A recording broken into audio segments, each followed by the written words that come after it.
On s'assied et on écoute. Et très cher frère, ce fut Angus MacPlurnish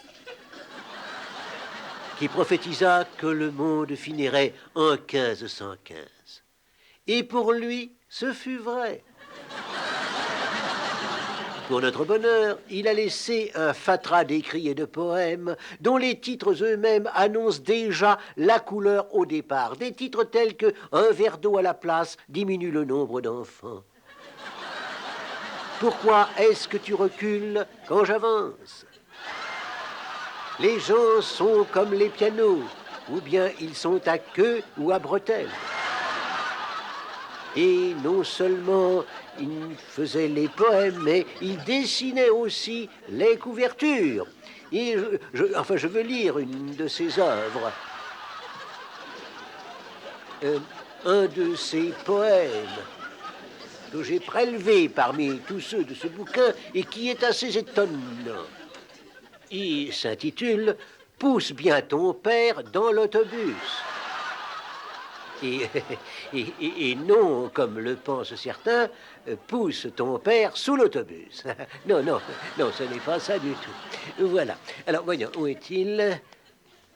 C'est quoi les Nations Unies? Questionne le jeune garçon.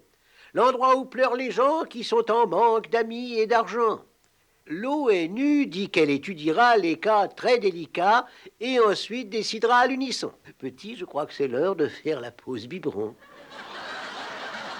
L'enfant dit tous ces politiciens à la télé tous les soirs se trompent forcément, car ils disent tous noir et blanc. Tout monte un certain jour et baisse dès le lendemain. Alors, comment savoir lesquels nous disent la vérité? Le père dit, je ne connais qu'un moyen de tirer l'ivraie du bon grain. Celui qui cause, tu le repères, ainsi tu ne commettras pas d'impair. Plus menteur que lui, tu meurs. Ne paie pas le jour même ce que tu peux payer la semaine prochaine, bon apôtre, car tu as toujours une chance de le faire payer par un autre. Tombe à la cruche à l'eau qu'à la fin elle se casse. Il n'avait qu'à garder sa femme à la maison. Le soldat était en cabane et sa mère lui apporta de belles bananes. Et le geôlier lorgna les fruits avec un long regard d'envie. Le geôlier, déjà pesant, sentit qu'il ne tiendrait pas longtemps. Il fit alors une chose épouvantable. Il invita le soldat à sa table.